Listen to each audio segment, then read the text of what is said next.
xiphoid process, so I'm centered halfway in between. Now what I want to do with her, Center, move the horse arms out of up. the way, back. Okay, so I'm going to move her back just a little bit. Now, collimate. Collimate. Now look what happens when we collimate. You may not see the breast shadow, but we don't need to see the breast shadow because remember the xiphoid is going to be internally more. It's harder to see on females. I'm going to show you on Jock as well. Where the CR ends up entering is if you see here, like if you can imagine on the women where their what underwire would be on a bra, you know, it's just right anterior to the MCP. And so here, see how the CR is just anterior, here's her MCP, and this CR is like, on a male it'd be like right where the pectoralis major muscle attaches to the chest wall. Okay, so it's kind of just about an inch anterior to the MCP, and then we angled the collimator so we can go along the same direction as the xiphoid. So I'm going to make sure she's nice and straight here. Okay, now what kind of instructions am I going to give her for breathing?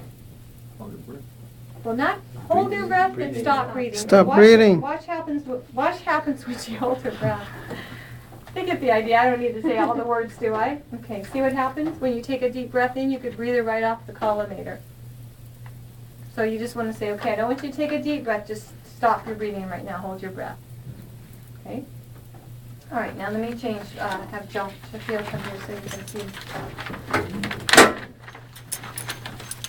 Just go up just a little bit. Okay, so here's his manubrium. Here's his xiphoid process. We need more a special rib shirt for you guys. It's off though. Yeah, but it's off a little bit. We need to pull it up to really have it articulate. I used to have a really nice one that was pretty close to where your ribs were at, but I don't know what happened to it. I think I gave it to my son for Halloween. Okay, so here I am centered halfway. So we want to make sure that we've got the top of the sternum, the bottom of the sternum, and then turn the collimator, and then collimate down. And see how the light ends up hitting right here where the muscle of the pectoralis comes out from the chest wall. So again, just hold your breath, stop breathing. All right.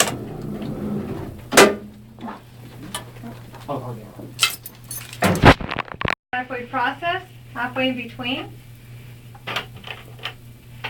And then turn the collimator. Let me get that. Okay, now see if, let me borrow your book for a minute.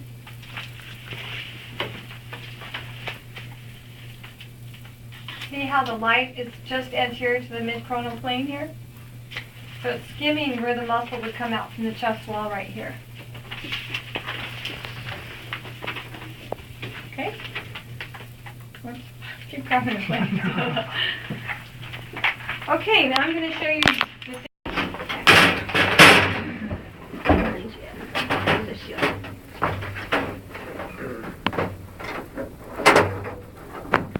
His shoulder, I did the internal and external rotation, or I did the neutral rotation because we found out he has a fracture.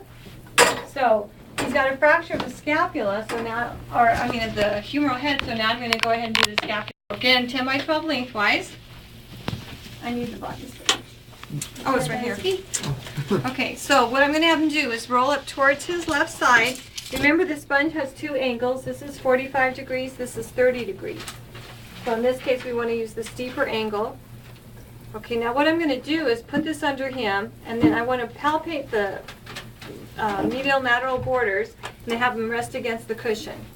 So for him, he needs to go up a little bit steeper, probably because he's smaller. Roll up and scoot back a little bit so I don't roll you off the table towards me. Okay, so roll up. Okay, lean back. All right, now what I want to do is he's going to protect his arm here, so he's just resting his arm by his side. I'm going to put my fingers on the medial lateral border, make sure that they're perpendicular to the table. And then again, you just center basically at the surgical neck here. Here's the top of the scapula, here's his inferior border. Open this so you can see it. Top of the collimate down here. My marker's going to go right here. So let me show you where, it's hard to see with the sponge there, but see how it's going to look like that. Okay? So this would be the trauma, shoulder oblique, to the humeral head. ahead and lay on your back. Oh, let's do the scapular line. Okay, now we're going to do a lateral scapula. What do I need to do? Yes, do what with his arm? Up. Do that. And when he rolls up, I can feel the medial lateral borders better, and you just have to imagine that your fingertips are on top of each other. So if he's not rotated enough, see how my fingers are away from each other like this? So you just have to find the borders and then just keep rolling the patient until they get perpendicular. I'm going to get this done. Okay. And then I can collimate kind of tightly here. And again, here's the top of the scapula, here's the inferior border. Let's watch the table. Make sure I'm centered halfway in between. Okay? Where'd that scapula go?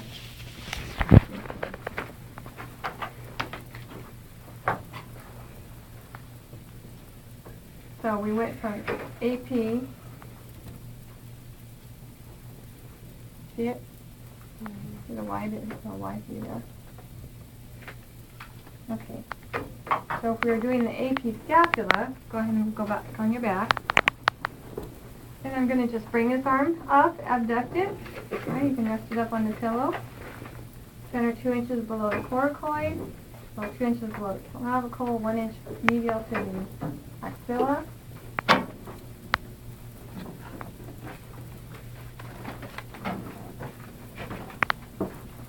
Now his scapula is just okay. Now what else do I need to do? What else do I need to do?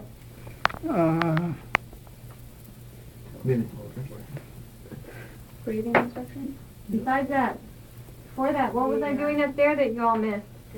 Yes, I did. You gotta go SID down. People, you gotta wake up. Okay, watch what happens when I bring the SID down. See how the collimation gets smaller? So you still have to go back and open the collimator. You're going to miss the part. So, there's no distance indicator past this point, but there is a measurement here. Okay, and I'm at 28 inches. Now, between 25 and 30. You've been doing 28 without even looking. Yeah, I think that's probably a million years of doing them. You start to get a relationship of where the tube is going to be placed to your face and how the distance relates. Like I know where 40 is without having to really hear the detent. As long as I have flat shoes on, I know that the collimator is going to be like right above my eyes. For some of you, it's going to be like this, and for some of you, you're going to be up here, right? But you'll get that relationship of where the tube should be in relationship to your body at the right side. Now we have Clavicle. Pick it up there. It's the kind of the exact same thing as a break. So, cassette.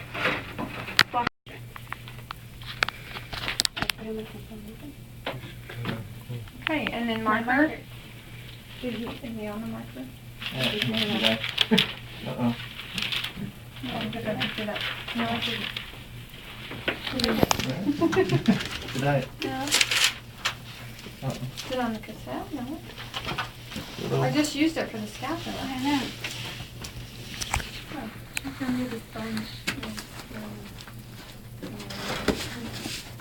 Huh. Is it in your pocket? Am I laying on it? No? No, you're not laying on it. I didn't put it on any other pocket, I don't think. That's odd. I just put it right here.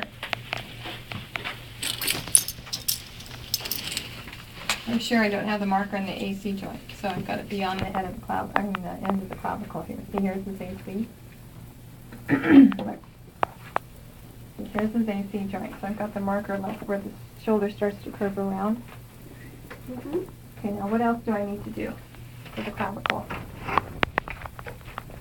What's my other projection? There you go, Axial. the axial, which is So, I'm going to bring the tube down tube down and then angle up 20 degrees. 20 degrees.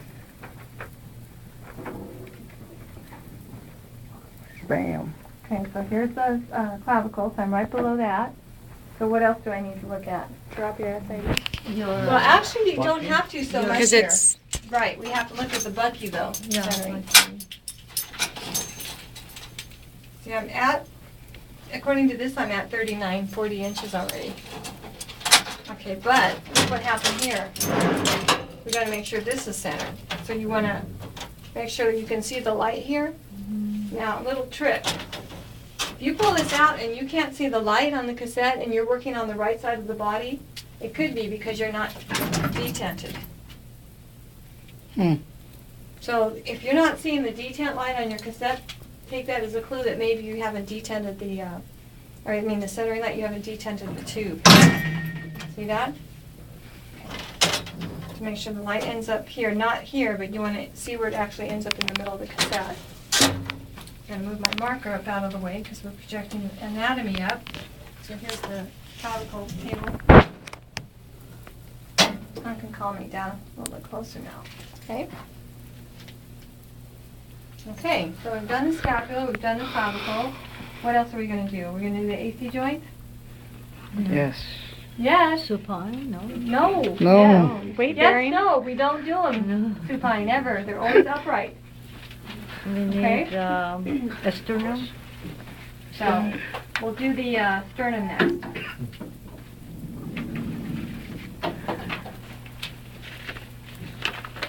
Okay, so we do the sternum PA.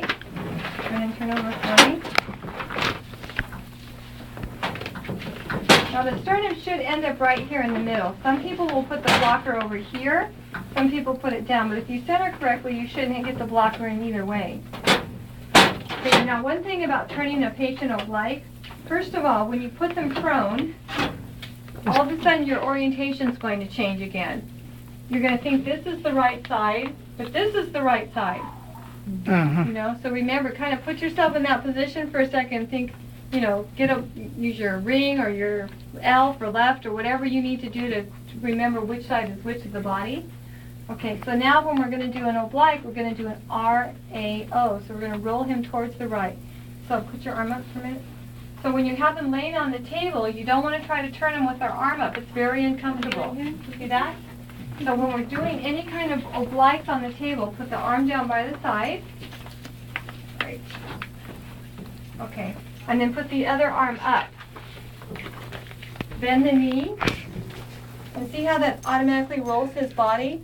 Now if I wanted a 45 degree, I would bend the knee more and put him in a 45. But we're only doing how much rotation here? 15. 20. 20. 15 to 20, depending on the patient size. So we only need just enough to have the elbow bent, and the knee bent would be enough to roll him up 20 degrees. Okay, with the head turned on the pillow. Oh, I forgot to mention when I was doing the shoulder. Bring your hand out here. Be careful with the pillow. See how he's all nice and comfortable now? Yeah. Yeah, what's the problem? You don't want to have the artifact. Yeah. And be careful on the shoulder too. You can give him a pillow, just make sure it's up and out of the way of the anatomy. Okay, so which side do I center on? Is this right? Is this correct? No, on the left. Side up. middle, Remember, up. it's always the up side towards the tube. So my positioning landmark is going to be the spine and the medial border of the scapula. If I put my finger here and here, that sternum is going to end up right in the middle. Yep. So I've got my side-to-side centering now. How do I get my top-to-bottom centering? Well, the book will tell you you can reach down here and feel for the manubrium or go 3 inches below the notch here. But I don't want you reaching down here, especially with females.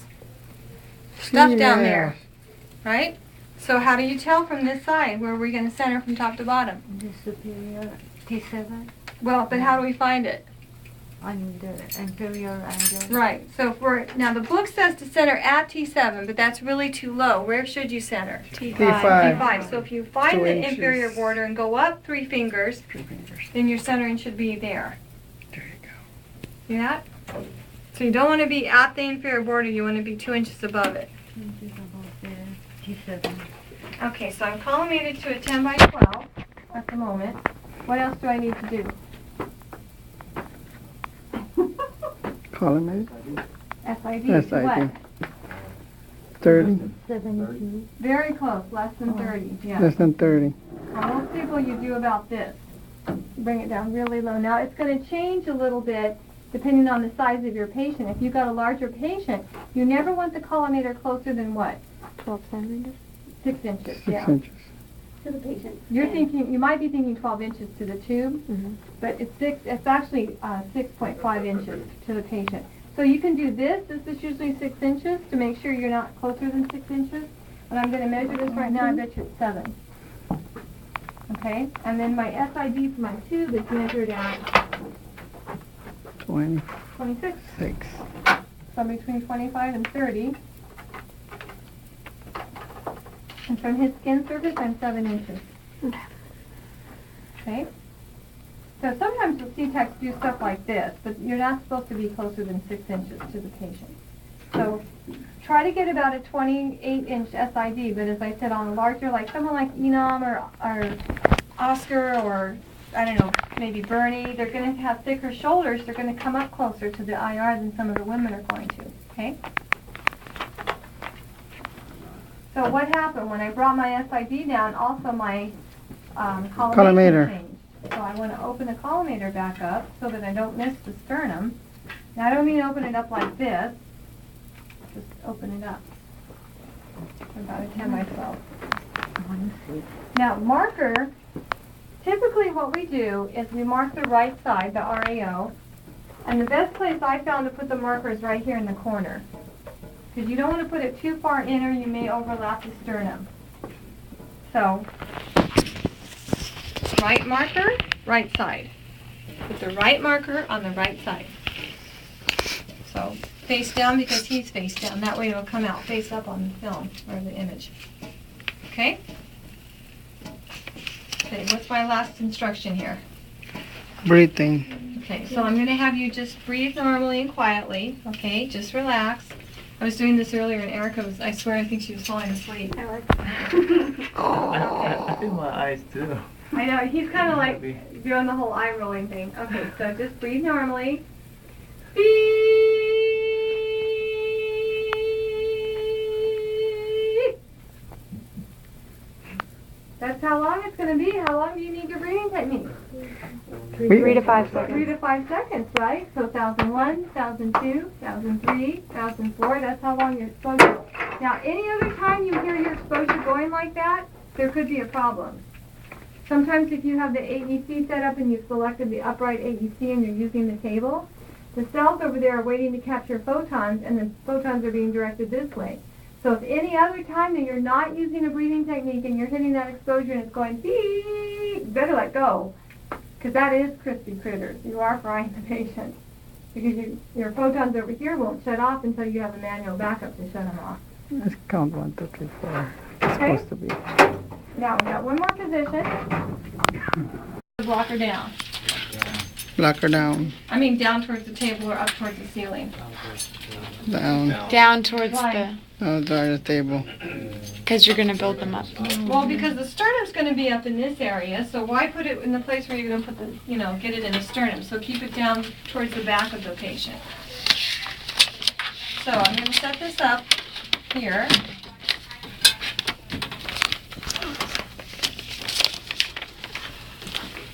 Okay, so here's his manubrium, here's his sternum. I'm going to have him come closer to the film. Here's his manubrium, here's his end of his sternum, the xiphoid. So I want to kind of center my cassette Do you here, and understand then I'm what going to you're go over writing? and center the tube. So now, manubrium, sternum, One is over there, one xiphoid. is over here. Okay. For the sternum. For the sternum. Okay. So what else do I need to do now? Good. The morning group never got it. I had to finally tell them. Get the arms up out of the way. So you want to bring the arms up fairly close so you can bring him closer here. And then one more thing I need to do with him. Farther away. Because the OID, you want a long SID or lateral. Okay? So remember to bring the table as far away as you can. Remember, the sternum in the RAO, we want good detail, so we bring the tube down and blur out the ribs. But for the lateral, because of the OID, we want to increase the SID. Got it? Okay, so notice where the CR ends up hitting, right where the muscle comes out of the chest here, just a little bit anterior to the MCP. So this is actually fairly easy to do in a cross table lateral. Now some things you may need to consider, maybe not with this group, but some patients are going to be bigger than the cassette here. Don't get thrown off by the women in the breast shadow. If you see this part, you're going to be okay. But if you do have a patient that doesn't, you know, he's so thick that his chest comes off the front of the cassette, what are you going to do? Build up the cassette holder Right. with sponges. Right, so you either need to do something with the cassette to build it up, or maybe even have him lay directly on the cassette holder. That might be enough, not use the sponge, but you just have to pay attention that you can see shadow right here on the side of the cassette.